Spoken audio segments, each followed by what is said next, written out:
Hello friends, welcome to Nathikavin recipes. இன்றைக்கி நாம் ஒரு சூப்பரான ஹெல்த்தியான ஒரு ரெசிபி தாங்க பார்க்க போகிறோம். ஒரு வெரைட்டி ரைஸ் தான். நம்ம நெல்லிக்காய் வச்சு செய்ய போகிறோம். இந்த மாதிரி நெல்லிக்காய் எடுத்துக்கோங்க. நான் 4 நெல்லிக்காய் எடுத்திருக்கேன். நெல்லிக்காய் சாப்பிடாதவங்க, குழந்தைங்க, அவங்களுக்கு இந்த மாதிரி செஞ்சு கொடுத்தீங்கன்னா நெல்லிக்காயோட சத்து முழுமையாக கிடைக்கும். இப்போ அந்த 4 நெல்லிக்காய் நல்லா கழுவிட்டு இந்த கேரட் திருவோம்ல அதில் திருவி வச்சுருக்கேன். இந்த அளவுக்கு இருக்குது. இப்போ நம்ம சாதம் பண்ண போகிறோம். ஒரு கடாயில் ஒரு 2 ஸ்பூன் எண்ணெய் ஊற்றிக்கிறேன். நான் தேங்காய் எண்ணெய் ஊற்றிக்கிறேன், அது கொஞ்சம் மணமாக இருக்கும் அப்படிங்கிறதுனால. 1 ஸ்பூன் கடுகு சேர்த்துக்கலாம்.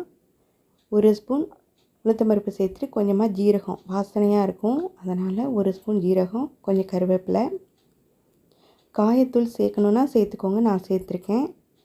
அப்புறம் வரமிளகாய், அந்த மிளகாய் வத்தல் இருக்கு இல்லைங்களா, அதை கிள்ளி சேர்த்துருக்கேன். பூண்டு 3 பல்ல தட்டி சேர்த்துருக்கேன். ஒரு பச்சை மிளகாய். நீங்கள் காரம் உங்களுக்கு தகுந்த மாதிரி சேர்த்துக்கோங்க. நான் காரம் அவ்வளோவா சேர்க்க மாட்டேன் அப்படிங்கிறதுனால ஒரு பச்சை மிளகாய் தான் சேர்த்துருக்கேன். ஒரு பாதி பெரிய வெங்காயம், ஏன்னா சாதம் நம்ம கம்மியாக தான் இருக்குது, அதனால் நான் பாதி பெரிய வெங்காயம். அப்புறம் கடலைப்பருப்பு 1 ஸ்பூன் சேர்த்துக்கோங்க. நிலக்கடலை 1 ஸ்பூன் சேர்த்துக்கோங்க. நீங்கள் முதல்ல எண்ணெயிலேயே கூட இந்த கடலைப்பருப்பு நிலக்கடலையை வதக்கிக்கிடலாம். இப்போ கொஞ்சம் வதங்கட்டும். அதுக்கப்புறமா இந்த வெங்காயம் ஆப்ஷன் தான். நீங்கள் மறுநாளும் வச்சு சாப்பிட போகிறீங்கன்னா வெங்காயம்லாம் சேர்க்காதீங்க.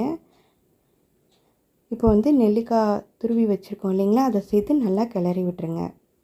இந்த நெல்லிக்காய் வெந்து வந்துடணும். நெல்லிக்காய் சீக்கிரமாக வெந்துடுங்க, ரொம்ப நேரம் ஆகாது. அதில் மஞ்சள்தூள் சேர்த்துக்கலாம். ஒரு 1/4 ஸ்பூன் மஞ்சள்தூள் சேர்த்துருக்கேன்.